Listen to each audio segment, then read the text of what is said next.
para presentar proyecto de decreto por el que se reforma el artículo 17 de la Constitución Política de los Estados Unidos Mexicanos. Senador. Le agradezco y con su permiso, señor presidente. En el año de 1981, en el Estado de México, Francisco Rodríguez fue encontrado responsable de una conducta de carácter penal que lo llevó a estar poco menos de 6 años en la cárcel. A Francisco esto le representó quedarse con el escaso patrimonio que había logrado en su vida, quedarse con menos amigos y también con una afectación familiar importante. A Francisco también le representó el no poder estar en igualdad de circunstancias que el resto de los mexicanos para poder sacar adelante a su familia. A Francisco le representó ser a la postre un ex convicto. Esto debido a una mala práctica judicial del Estado que lo declaró culpable y que ante un juicio de alzada fue también declarado inocente. Y lo único que recibió Francisco fue: Francisco, discúlpanos, nos equivocamos. Este tipo de prácticas del Estado mexicano ya no son extrañas ni tampoco aisladas. Ha habido ya algunos casos, no solo similares, sino que también han involucrado a inocentes en el Estado mexicano. Así fue el caso que seguramente todos recordaremos de José Antonio Zúñiga, de la película Presunto Culpable. Él pasó 804 días en que no tuvo la oportunidad de poder resarcirle el Estado a José Antonio esta mala práctica que hoy denominaremos error judicial. Pero hay muchos José Antonios anónimos que no han tenido la oportunidad ni la fortuna de salir en una película, y a quienes no solo se les ha acusado injustamente, sino que se les ha ocasionado un daño verdaderamente irreparable sin que hasta el día de hoy el Estado se haga responsable de ello. Por eso, señoras y señores senadores, es que considero vital el que el Senado de la República pueda ya, desde hoy, incluir en el régimen de responsabilidad patrimonial del Estado mexicano al Poder Judicial. Una práctica anormal, un error judicial, puede provocar daños irreparables, como el caso de Francisco Rodríguez, como el caso de José Antonio Zúñiga, que hoy merece nuestra atención, y también, por supuesto, el que ellos merezcan, cuando menos, una parte que les repare el daño que el Estado mexicano ha causado.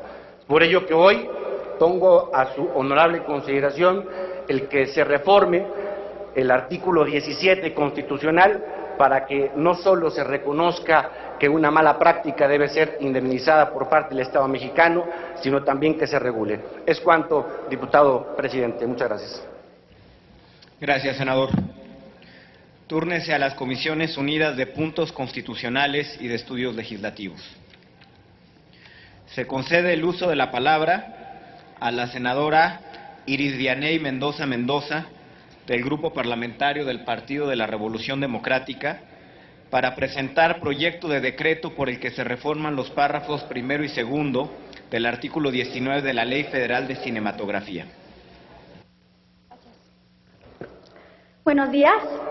Gracias, señor presidente.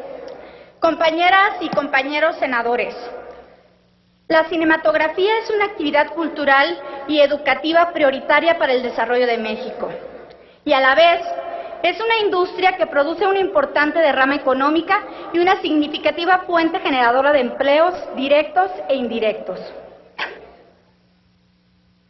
al tiempo que también se constituye un medio de comunicación que refleja la identidad e idiosincrasia de nuestro pueblo mexicano. No obstante, actualmente no existe una infraestructura industrial accesible a la cinematografía mexicana. No existen cadenas ni medios de distribución adecuados. El cine mexicano se produce en difíciles condiciones y, sin embargo, las películas tienen un alto valor. Lo más lamentable es que en México contamos con los elementos para lograr una cinematografía pujante.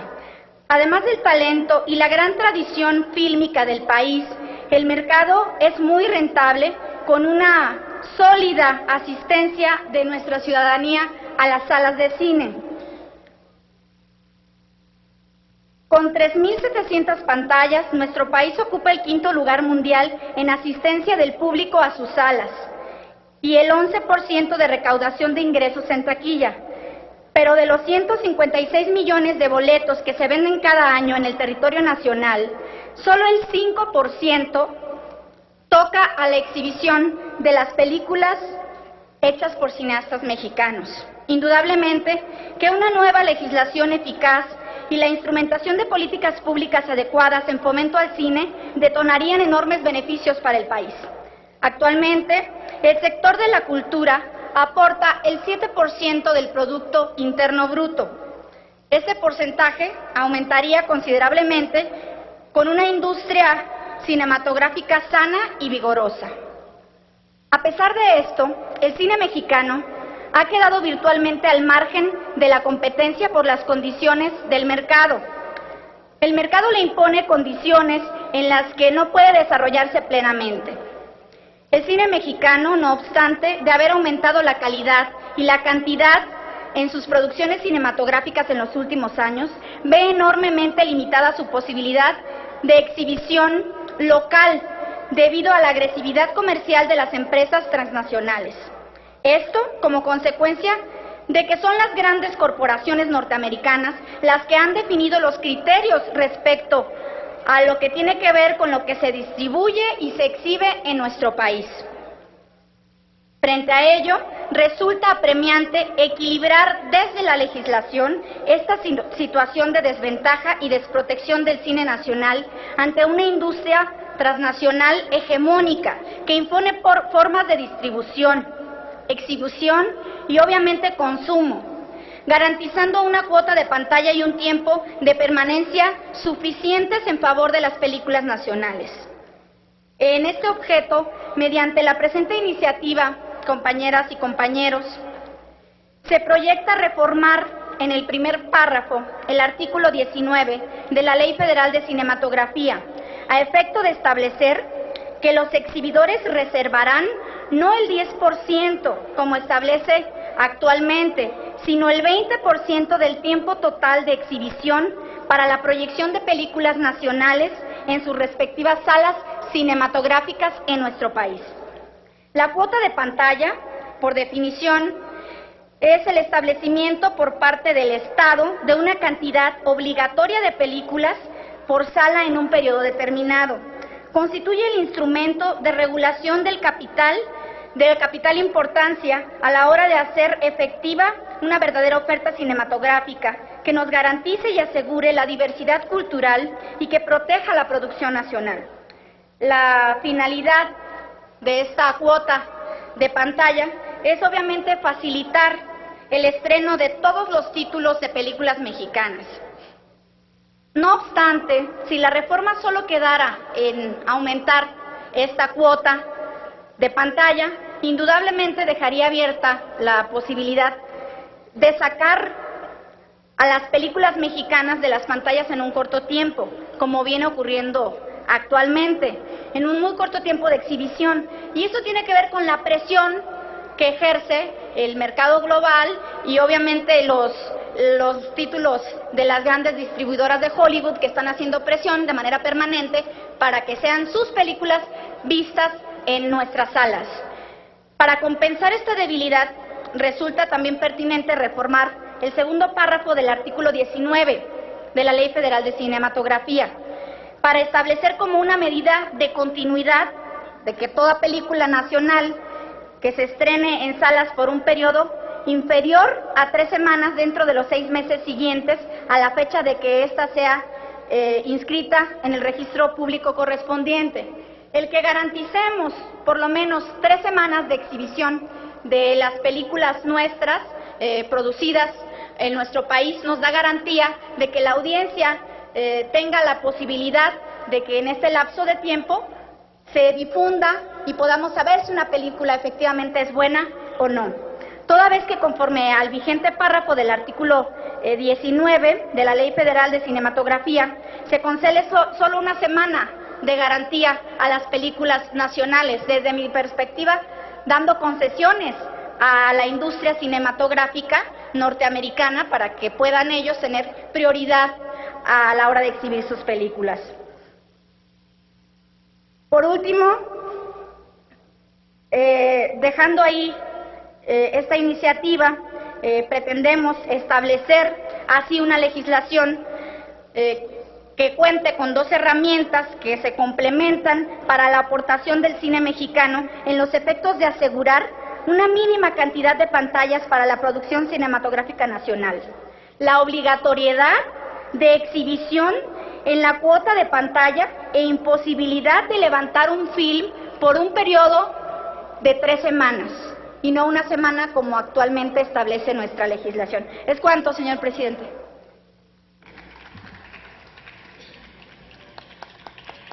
Túrnese a las Comisiones Unidas de Radio, Televisión y Cinematografía y de Estudios Legislativos. Se concede ahora el uso de la tribuna al senador Armando Ríos Peter, del Grupo Parlamentario del Partido de la Revolución Democrática, para presentar proyecto de decreto por el que se crea la Medalla de Honor Congreso de Anáhuac de 1813, primer constituyente de la Nación Mexicana. Con su permiso, señor presidente. Y por el que se inscribe con letras de oro en el muro de honor del Palacio Legislativo de San Lázaro las palabras Congreso de Anáhuac 1813. Por favor, senador. Gracias, señor presidente. La presente iniciativa, compañeros y compañeras senadoras, tiene la finalidad de iniciar una conmemoración que desde mi estado, el estado de Guerrero, desde las tierras del sur del país, parece importante iniciar con miras a los 200 años de la celebración de los sentimientos de la nación. Me permito hacerlo frente a ustedes el día de hoy, pues estamos a tan solo 2 días de que se celebre el próximo 13 de septiembre los 199 años de que José María Morelos, ahí en Chilpancingo, planteara una visión de una nación emergente, de un país naciente diferente a todo lo que había sido su historia, una nación que fuera libre y que fuera soberana. Y nos parece importante presentar esta conformación de una medalla que logre celebrar por parte del Congreso General de los Estados Unidos Mexicanos entre el Senado de la República y la Cámara de los Diputados, y que permita poner en el centro de la discusión no solamente aquellas personas, hombres o mujeres, que han aportado a la vida constitucional del país a través de una medalla que se llame Congreso de Anáhuac de 1813, primer constituyente de la nación mexicana, y que se ponga en letras de honor ahí en San Lázaro precisamente la conmemoración de este Congreso, sino que arranquemos una profunda discusión sobre lo que es nuestra Constitución, que arranquemos una revisión puntual sobre la que estos años ha significado esos sentimientos de la nación que hoy siguen vivos, pero que hoy siguen pendientes y que están latentes para una nación que no logra consolidarse todavía. Esperamos que esta medalla logre poner una discusión de fondo, que estoy convencido estamos convocados los legisladores y las legisladoras de esta 62 legislatura. ¿Qué es lo que ha ocurrido con lo que planteó José María Morelos hace ya casi 200 años, cuando en el artículo 4 señalaba que la soberanía dimana inmediatamente del pueblo el que solo quiere depositarle en sus representantes, dividiendo los poderes de ella en legislativo, ejecutivo y judiciario, eligiendo las provincias, sus vocales y estos a los demás, que deben ser sujetos sabios y de probidad. Me parece que es una reflexión importante que hay que hacernos en este inicio de legislatura. En un inicio de legislatura que tiene pendiente pensar cómo un país como México, con 115 millones de hombres y mujeres que viven en él, se conforta con tener casi 52 millones de personas, de hombres y mujeres que viven en la pobreza. Como los que estamos aquí en el Senado representando el Pacto Federal, nos conformamos con que año con año sigamos apareciendo entre los primeros países que más aportan a la lista de Forbes, de los hombres más ricos del mundo, y que algunos incluso se lleguen a vanagloriar de que tenemos al personaje que mayor riqueza tiene en todo el globo terráqueo. Pensarlo es remontarnos precisamente hace 200 años. Hace 200 años, aquellos primeros hombres que pensaron a la nación independiente, aquellos de los cuales viene este Senado, esta 62 legislatura, planteaban, y bien lo decía Morelos, que como la buena ley es superior a todo hombre, las que dicte nuestro Congreso deben ser tales que obliguen a constancia y patriotismo, moderen la opulencia y la indigencia, y de tal suerte se aumente el jornal del pobre, que mejore sus costumbres, alejando la ignorancia, la rapiña y el hurto.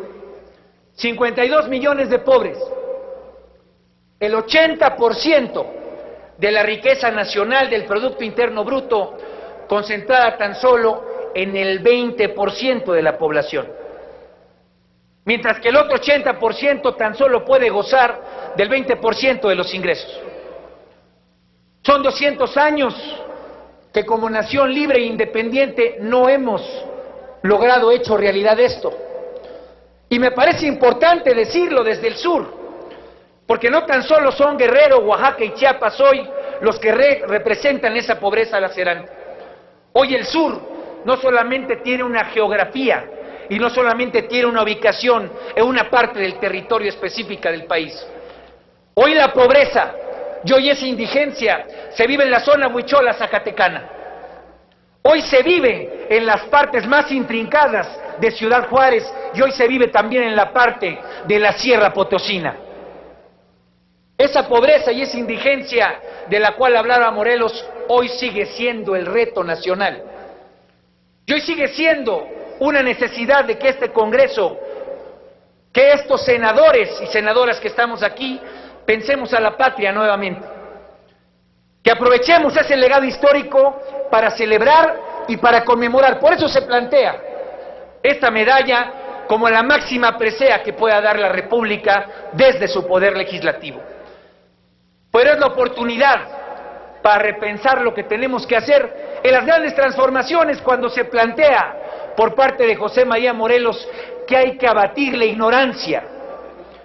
Nos ha tocado escuchar de reformas estructurales que van y vienen, que patinan desde hace 25 años y que no logran trascender y que tan solo nos siguen llevando a un país que no crece más del 2% de su Producto Interno Bruto. Abatir la ignorancia, dijo hace 200 años Morelos, y tenemos un sistema educativo en el cual de cada 100 personas que entran a la educación primaria, solamente 10 terminan la legislatura, pero eso sí, tenemos casi a 22,000 personas del Sindicato Nacional de Trabajadores de la Educación que son comisionados. Y que en el primer trimestre del FAEP para este año reportaron casi 855 millones de pesos que fueron ingresados. Hay que recordar a Morelos y hay que recordar a los sentimientos de la nación, compañeros y compañeras, pero me parece que esta es la oportunidad de pensar los grandes retos que tenemos frente a nosotros. las grandes reformas estructurales verdaderas que le den resultados a ese planteamiento de hace 200 años. Abatir la ignorancia. Vamos por una profunda reforma educativa, pero vamos entrándole a fondo, más allá del discurso político, más allá de las posiciones de los partidos y de las fuerzas parlamentarias. Hagamos que este país crezca para que verdaderamente pueda ser un país igualitario como se soñó en los sentimientos de la nación. Vayamos a una reforma en materia de monopolios. Hagamos que nuestra economía sea verdaderamente una economía de mercado y no solamente seguir beneficiando a unos cuantos grupos que lo que siguen haciendo es tomando la sangre y la savia vital de nuestra querida economía, de nuestro querido país. Y cumplamos con el planteamiento, con la propuesta de Morelos, que la soberanía recaiga en el Congreso, que la soberanía recaiga en el pueblo.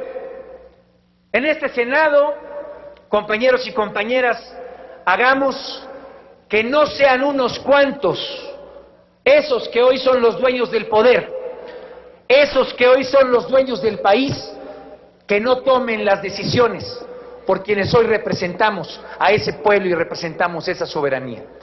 Yo los invito, compañeros y compañeras, a que una vez que se instalen estas comisiones, se revise esta iniciativa, que pueda ser la máxima presea que entregue el Congreso General de los Estados Unidos Mexicanos, que pongamos en letras de oro ese primer Congreso de Anáhuac para darnos la identidad y el lugar histórico que nos corresponde.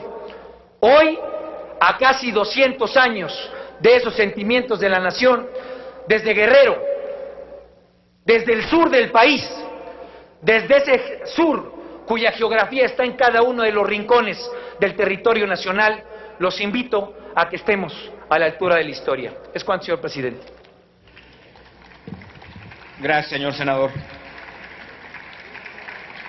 Los artículos 1 al 4 del proyecto se turnarán a las Comisiones Unidas de Reglamentos y Prácticas Parlamentarias y de Estudios Legislativos del Senado, y el 5º de estos artículos se turnará a la Cámara de Diputados. Sonido en el escaño de la senadora Pineda.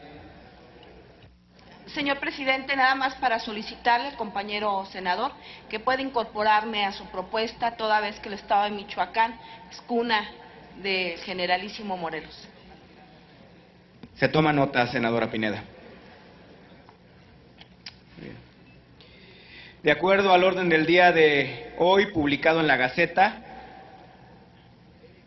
se le concede el uso de la tribuna a la senadora Marcela Torres Peinbert, del Grupo Parlamentario del Partido Acción Nacional, para presentar propuesta de reformas al Estatuto para los Servicios Parlamentarios, Administrativos y Técnicos del Senado de la República.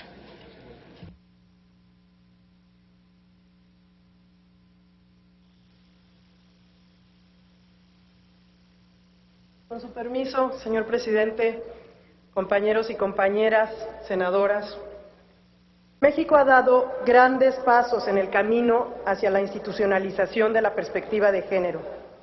Dan cuenta de ello la creación de las comisiones legislativas de equidad y género en ambas cámaras, la creación del Instituto Nacional de las Mujeres y su réplica en los estados de la República, la aprobación de diversas leyes en el tema, entre las que se encuentran la Ley Federal para prevenir y eliminar la discriminación, la Ley General para la Igualdad entre Mujeres y Hombres, la Ley General de Acceso a las Mujeres a una Vida Libre de Violencia, la Ley General para prevenir, sancionar y erradicar los delitos en materia de trata de personas y para la protección y asistencia a las víctimas de estos delitos, entre otros muchos esfuerzos de carácter legislativo.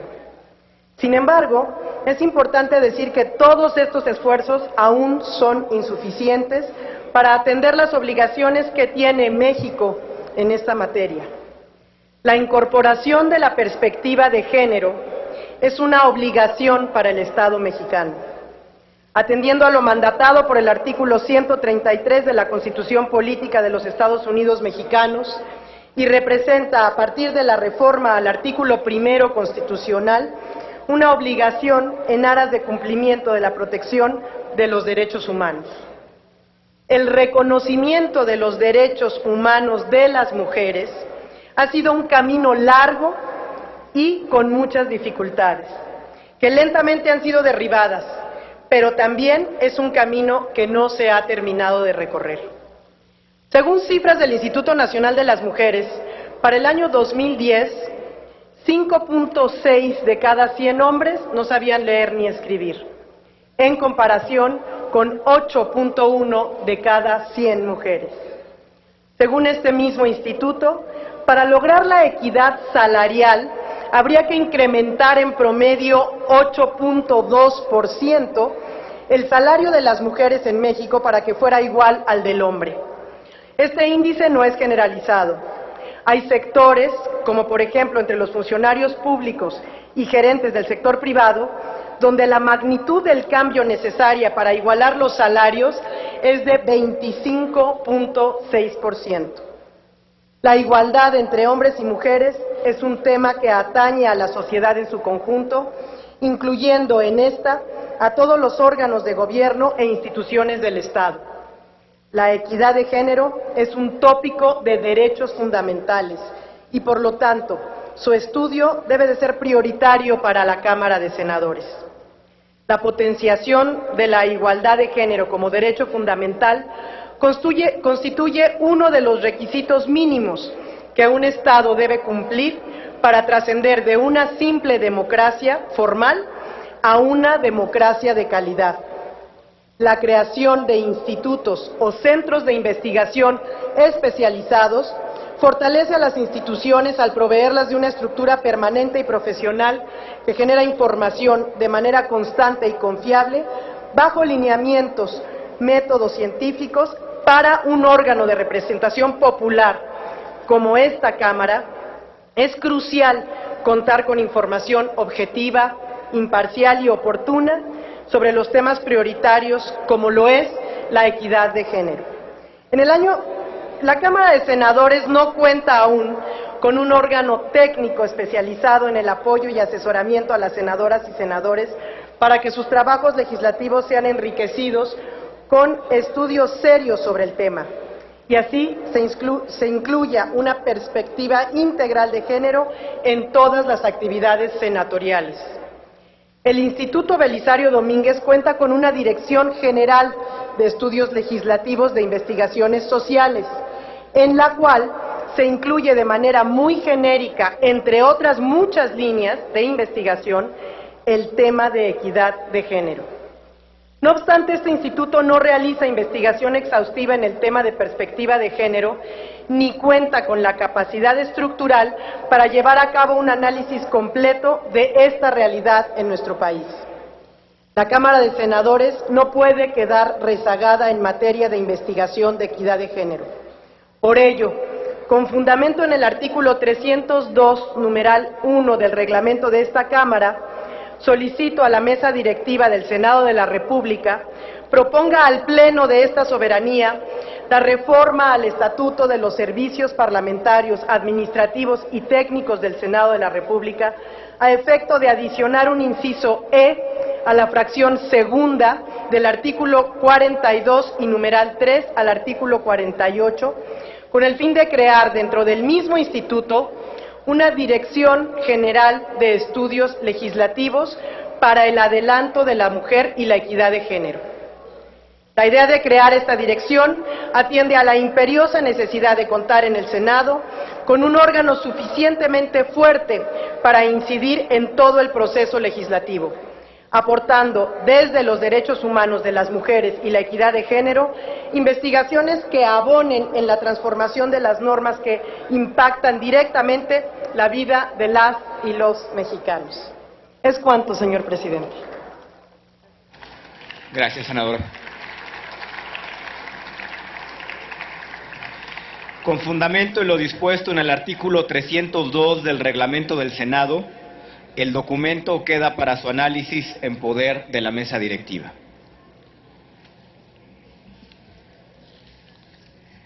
Por acuerdo de los grupos parlamentarios y en virtud de que a la proposición la respaldan representantes de los 5 grupos parlamentarios, se concede la palabra a la senadora Laura Angélica Rojas Hernández, del Grupo Parlamentario del Partido Acción Nacional, para presentar punto de acuerdo por el que el Senado de la República manifiesta su condena al asesinato de Guillermo Arévalo Pedraza, perpetrado por la patrulla fronteriza.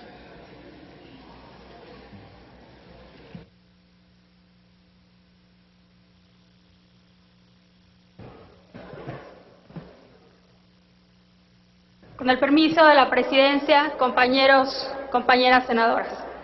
En un caso más de brutalidad policíaca y uso desproporcionado de la fuerza, el 3 de septiembre pasado, agentes de la patrulla fronteriza de los Estados Unidos, desde territorio estadounidense perteneciente a Laredo, dispararon contra Guillermo Arévalo Pedraza, quien se encontraba en la división pluvial entre México y Estados Unidos, concretamente en el área circundante a Nuevo Laredo. El Gobierno de México, desde luego, expresó su enérgico rechazo al uso desproporcionado de la fuerza en el ejercicio de sus funciones de control migratorio y afirmó, en voz del presidente de la República, que se emprendería una investigación para llevar el caso hasta sus últimas consecuencias. El Senado de la República debe elevar una enérgica protesta ante lo que ya resulta un patrón de violencia reiterada por parte de la patrulla fronteriza en contra de nuestros connacionales. Si bien los agentes estadounidenses han venido argumentando la legítima defensa para justificar el abrir fuego contra algunos mexicanos, la Comisión Interamericana de Derechos Humanos ha llamado la atención sobre la necesidad de hacer una investigación seria, imparcial y efectiva para determinar la razón de este incremento exponencial de violencia. A pesar de los mecanismos de diálogo y cooperación fronteriza entre ambos países, concretamente el Comité Ejecutivo Bilateral sobre Administración de la Frontera, estamos en presencia de una nueva y grave violación por parte de la patrulla fronteriza de los acuerdos a los que ambos gobiernos han llegado para prevenir actos de esta naturaleza. En los últimos casos sobre el particular, hemos sido testigos de la impunidad y de la manera en que las autoridades estadounidenses deciden no presentar cargos contra quienes resultan culpables. Como ejemplo, están los casos de Sergio Adrián Hernández Huereca y Anastasio Hernández Rojas, asesinados en 2010, y los de Ramsés Barrón, Carlos Lamadrid y José Alfredo Reyes Yáñez, asesinados en 2011. Acontecimientos como estos merman considerablemente la solidez de nuestros lazos bilaterales y la confianza mutua sobre la que se edifica buena parte de nuestra relación de diálogo y cooperación fronteriza con los Estados Unidos. ¿Realmente un trabajador que festeja con su familia el cumpleaños de una hija puede ser considerado una amenaza a la seguridad nacional de ese país? ¿Acaso no es violatorio de un principio básico de humanidad y de uso racional de la fuerza responder a una piedra, además inexistente, como se ha podido ver en el video, con una bala? ¿Es así como se construye una relación de cooperación y respeto entre países vecinos y socios estratégicos?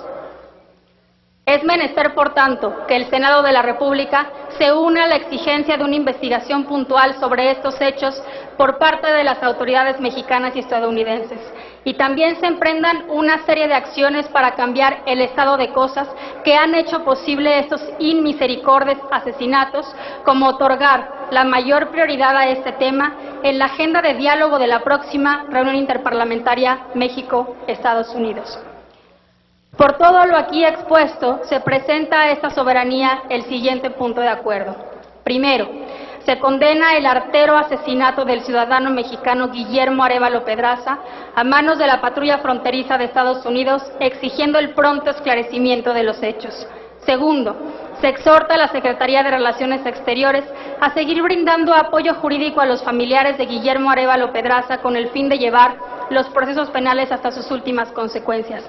Tercero, se exhorta a la Secretaría de Relaciones Exteriores a presentar, en el momento procesal adecuado, la solicitud de detención provisional con fines de extradición del agente o los agentes que resulten responsables del asesinato.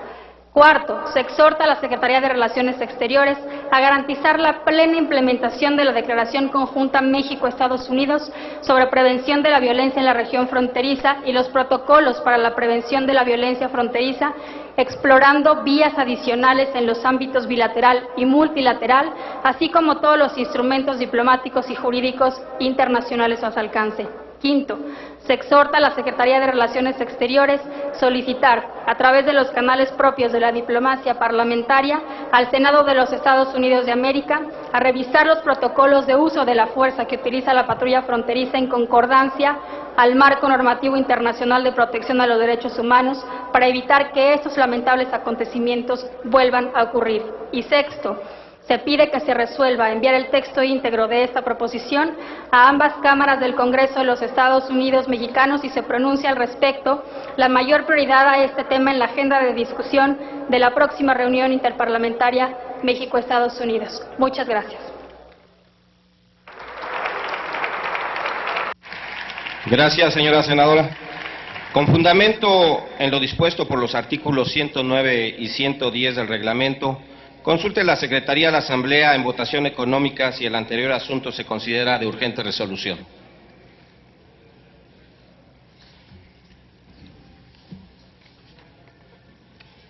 Consulto a la Asamblea en votación económica si el anterior asunto se considera de urgente resolución y se pone a discusión de inmediato. Quienes estén por la afirmativa, favor de levantar la mano. Quienes estén por la negativa, favor de levantar la mano. Señor presidente, sí se considera de urgente resolución. En consecuencia, está a discusión la propuesta. Para hablar sobre este tema, se concede el uso de la palabra a la senadora Diva Gastelum Bajo, del Grupo Parlamentario del Partido Revolucionario Institucional. Tiene el uso de la tribuna hasta por 5 minutos, señora senadora.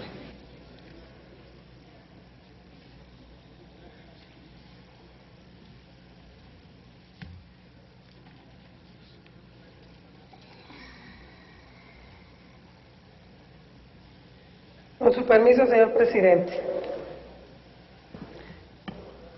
Hablar de los abusos de la frontera, de la patrulla fronteriza, es como hablar de un hecho muy recurrente. ¿Cuántos casos más para pedir justicia? Quizás discursos, comentarios de la canciller, del gobierno mexicano en el extranjero, y después nada. Yo creo que ya es el momento que hagamos valer los acuerdos, las convenciones que con este propósito se ha hecho. Es increíble cómo el responsable, el vocero de la patrulla fronteriza, tardó para admitir lo que había pasado, que perseguían a alguien que regresaba a territorio mexicano, y ya admitió el señor Bill Brooks que sí dispararon, pero no saben a quién le pegaron. Qué increíble, qué falta de sensibilidad, pero lo más aberrante es el estado de cosas del gobierno mexicano, del Estado mexicano. Hay toda una filmación que, siendo una fiesta familiar, terminó en el peor de los desenlaces y atropello del que hemos sido víctimas todo el tiempo por parte de Estados Unidos. Yo estoy aquí pidiéndole, así como Estados Unidos hace unos días exigió al gobierno le entregara a una persona de origen extranjero que solamente presupone cosas, inmediatamente el gobierno mexicano lo entregó. Nosotros, haciendo uso de lo que dice el cuarto constitucional, nosotros también pedimos quien que fue el que cometió el abuso en contra de este hombre, del señor Guillermo Arévalo, venga y sea juzgado por las autoridades mexicanas. Me parece que ya está, me parece ya de rutina un formato donde solamente se repudia el asesinato. México no le ha regateado a Estados Unidos la entrega de presuntos narcotraficantes, de hombres o mujeres que han cometido ilícitos en territorio norteamericano. Igualmente, nosotros requerimos que el caso de Guillermo Arévalo no quede igual como cientos de casos de víctimas que han sufrido, que han dejado su vida, que han sido asesinados por la patrulla fronteriza. Yo espero que este Senado se pronuncie y de veras veamos la efectividad de la voz, del rechazo, del repudio, y no de manera tibia, como hasta hoy la canciller se ha expresado. Solamente un mensaje en donde solamente se le corrige el nombre y se repite una y otra vez el repudio, y hasta ahí las cosas. Es momento de hacer valer los derechos de los y las mexicanas consagradas en nuestra Constitución. Muchas gracias. Gracias, señora senadora. Sí, sonido a la curul del senador Escudero. ¿Con qué objeto, senador? Presidente, era para hacerle una pregunta a la oradora si la aceptaba. Ya se nos fue, pero bueno, mi duda es la siguiente. No me quedó claro si nuestra compañera senadora está proponiendo una modificación al acuerdo con algo adicional o se quedaría en los términos del... No ha lugar a su pregunta, señor senador. La oradora ya no está. Bueno, presidente, le pediría que estén más atentos, servicios parlamentarios. Llevo levantando la mano 5 minutos. Bien, cómo no, estaremos atentos. Tiene el uso de la palabra para hablar sobre el mismo asunto el senador Benjamín Robles Montoya, del Grupo Parlamentario del Partido de la Revolución Democrática.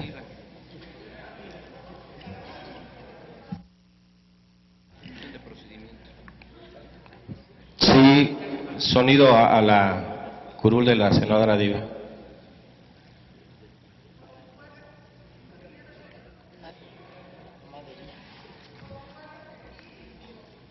Parlamentario del PRI nos sumamos a la propuesta hecha por la diputada Angélica. De hecho, nosotros traíamos una iniciativa, solamente la sumamos en este repudio, en esta explicación de cosas. Sí nos sumamos, por supuesto que sí. Lo único que estamos pidiendo es que igualmente, como Estados Unidos exige respeto en territorio mexicano, nosotros también exigimos que sean respetados nuestros connacionales. Gracias, senador. Adelante, senador. Muchas gracias, senador presidente. De igual forma, un servidor en nombre del Grupo Parlamentario del PRD, registramos en el orden del día de esta sesión este tema muy delicado y coincidimos con las dos senadoras de sumar los puntos de acuerdo para presentar en un solo momento y de urgente lluvia resolución, y por supuesto que estamos a favor a la luz de los siguientes términos. El posicionamiento del PRD es el siguiente. El pasado lunes 3 de septiembre del 2012, mientras celebraba con su familia el cumpleaños de su hija Guillermo Arévalo Pedraza, de 36 años, fue asesinado por los oficiales de la patrulla fronteriza de los Estados Unidos.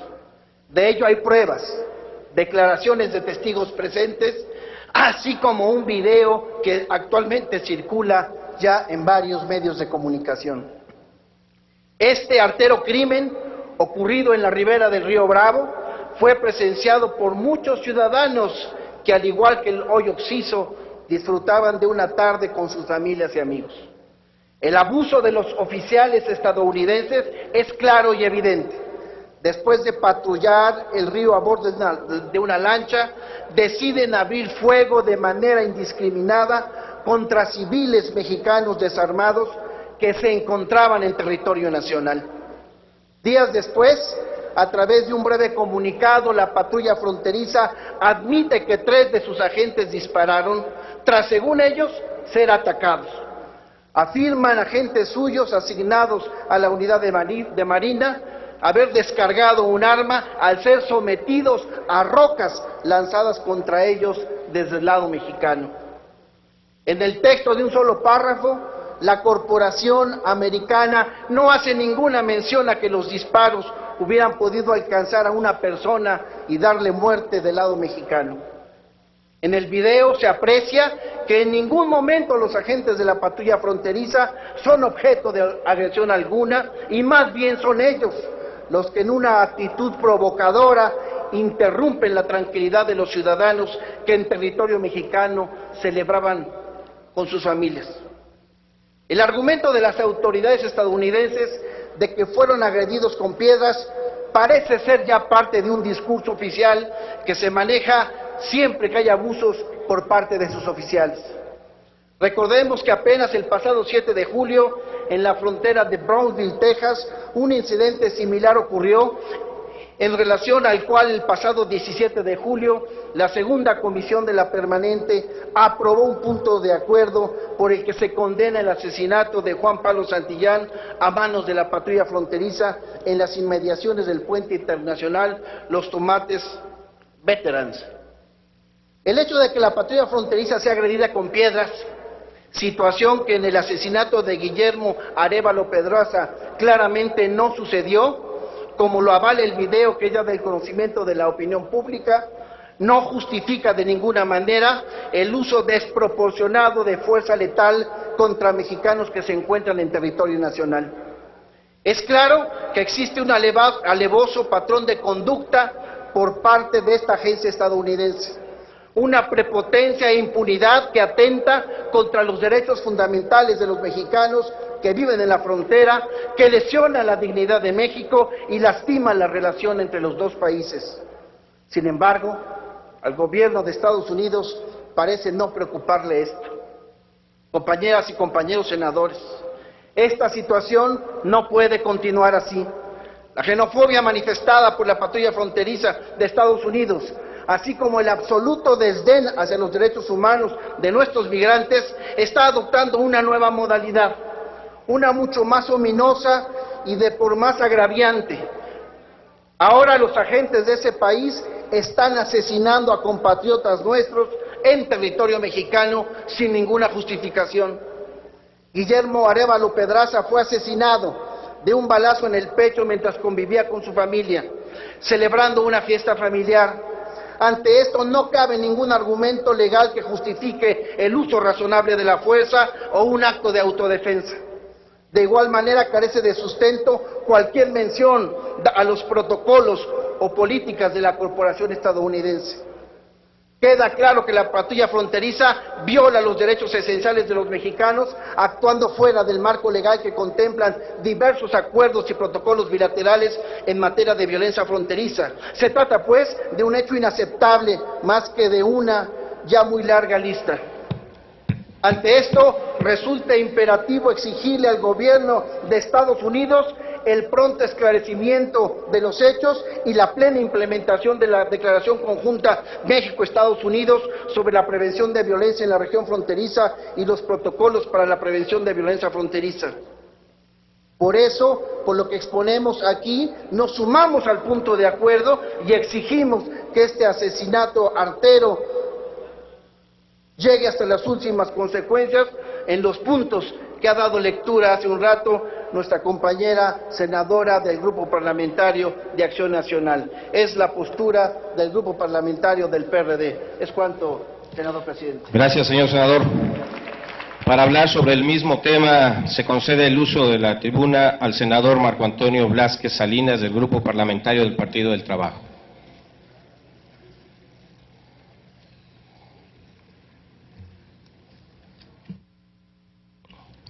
Tiene el uso de la tribuna hasta por 5 minutos, señor senador. Muchas gracias, señor presidente. Gracias a mi coordinador y saludo a la Asamblea. Es muy importante que tomemos en cuenta que si bien se ha perdido una vida, que si bien un compañero más ha muerto como víctima de esas balas asesinas de la Border Patrol, también hagamos un ejercicio de autocrítica. Estos seres humanos que cruzan kilómetros y kilómetros de territorio, exponiéndose a todos los riesgos, a todos los peligros, y que inclusive llegan a ser víctimas de sobajamientos y agresiones peores que los de la Border Patrol, tiene como consecuencia las malas políticas de desarrollo social de este país. Es frívolo, es ocioso culpar única y exclusivamente a un corporativo policíaco que sigue códigos, que es asesino, que es altamente mortal, pero que representa a un país y que sobre todo da seguimiento a un reglamento interno. Es el interés de mis compañeros de la bancada del PT sumarnos a este punto de acuerdo, exigir al gobierno de los Estados Unidos que respete a los mexicanos en el exterior, sea cual sea su estatus migratorio.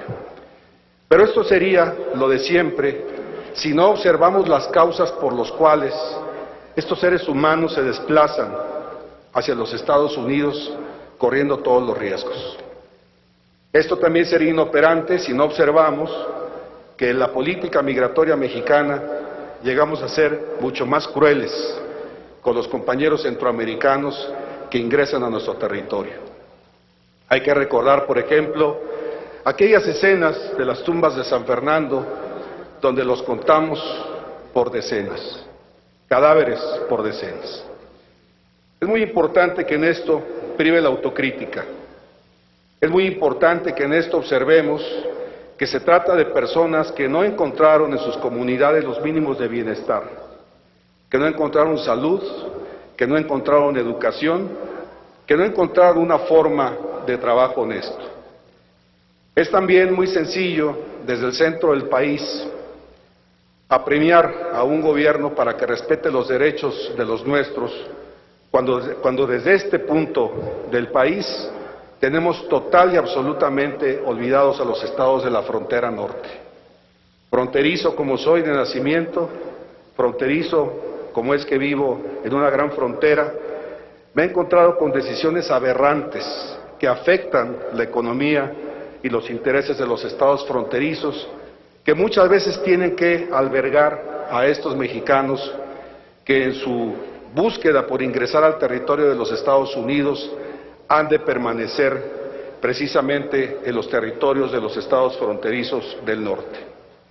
Es muy importante establecer que la bancada a la cual represento en este momento se suma totalmente, porque se trata de un ser humano, se trata de uno de muchos mexicanos que han sido víctimas de estas prácticas letales de la Border Patrol o la patrulla fronteriza, como se le quiera llamar, pero es importante que dejemos aquí el testimonio y la presencia de un ejercicio de autocrítica.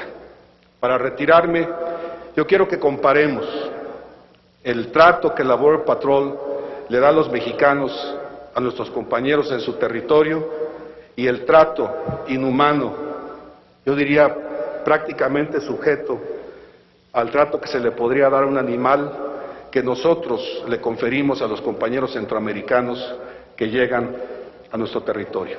Esto es total adhesión al punto de acuerdo, pero que queda aquí el ejercicio de autocrítica por lo mucho que nosotros ofendemos a los compañeros que vienen del sur. Es cuanto. Muchas gracias, señor presidente. Muchas gracias, señor senador.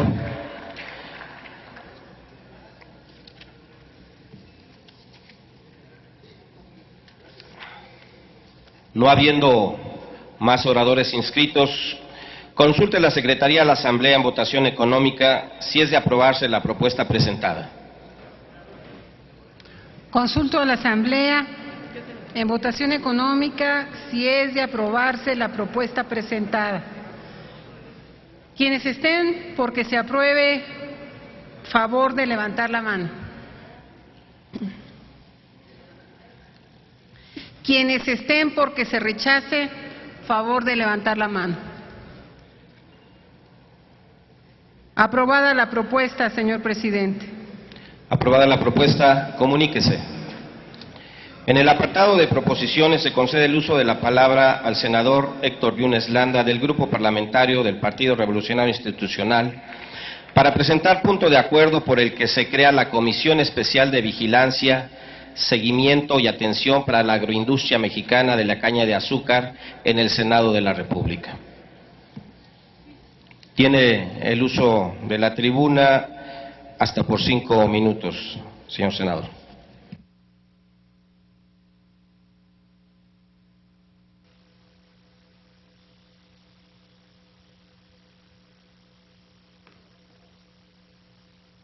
Gracias, señor presidente.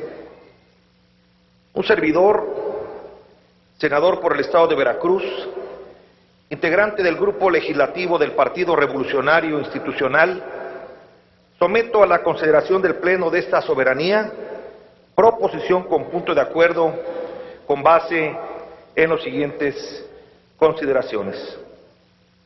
El campo mexicano sufre abandono y mucha pobreza, cuando paradójicamente es generador de enorme riqueza.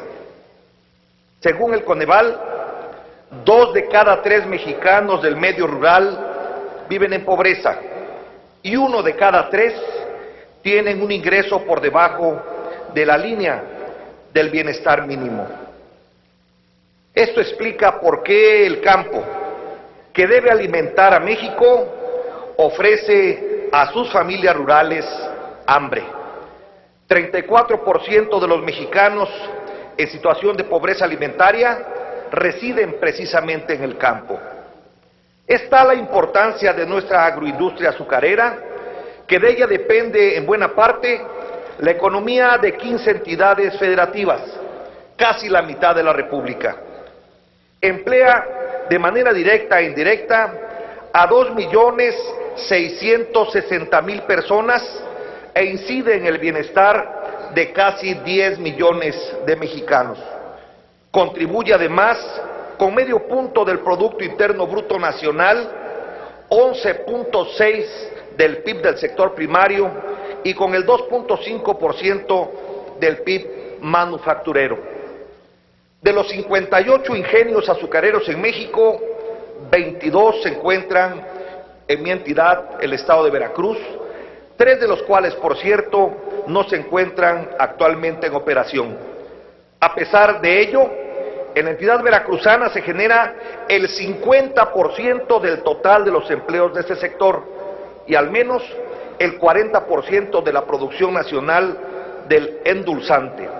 De ahí el interés, particular interés, de los legisladores federales veracruzanos que hemos demostrado por dar continuidad a los esfuerzos realizados en las comisiones especiales de la industria azucarera creadas en anteriores legislaturas de las 2 cámaras del Honorable Congreso de la Unión. Diversos temas azucareros demandarán la atención del Senado de la República, entre ellas la agravante importación de azúcar, la incidencia de políticas públicas en la cadena de valor, como el precio de combustibles y fertilizantes, los cuestionamientos sobre el manejo y proceso de enajenación de los 9 ingenios azucareros aún bajo la administración del gobierno federal, de los cuales 5 precisamente están en el estado de Veracruz.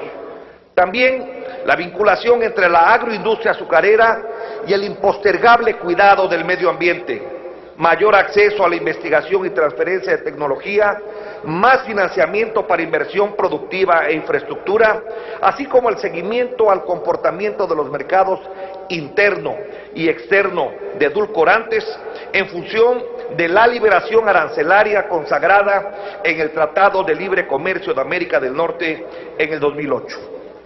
Por otra parte, es pertinente respaldar la agroindustria de la caña de azúcar para encender nuevos motores económicos, particularmente en la industria bioenergética, en la química, en la alcoholera, en la alimentaria. Pero resolver de fondo la problemática azucarera indispensablemente requiere la consolidación del trabajo coordinado entre el Ejecutivo Federal y el Congreso de la Unión, junto con los productores, con los obreros y con los industriales azucareros, para definir, establecer y operar los mecanismos que permitan generar y potenciar esta industria. Saludo la presencia en esta sesión de las dirigencias nacionales de los productores de caña de azúcar de la CNC, de la CNPR, así como del líder nacional de los trabajadores de la industria azucarera. Saludo también la presencia del presidente y del director general de la Cámara Nacional de las Industrias Azucarera y Alcoholera. Señoras senadoras, señores senadores, México debe entender la lección. Solo es genuinamente soberana aquella nación que produce lo que come.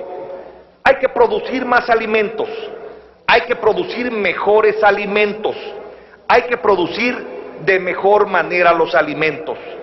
Tales son los retos del país, tales son las oportunidades de la globalidad, tales son las demandas de la sociedad. Por lo anteriormente expuesto, someto a la consideración de esta soberanía el siguiente punto de acuerdo. Primero, se solicita la creación de la Comisión Especial de Vigilancia, Seguimiento y Atención para la agroindustria mexicana de la caña de azúcar en el Senado de la República y que se asignen para su debido funcionamiento los recursos humanos, financieros y materiales conducentes. Y segundo, se solicita que el periodo de duración de funciones de dicha comisión especial comprendan a la 62ª y a la 63ª legislaturas de la Cámara de Senadores, dado en el Senado de la República los 11 días del mes de septiembre del 2012. Muchas gracias. Sí, permítame el orador.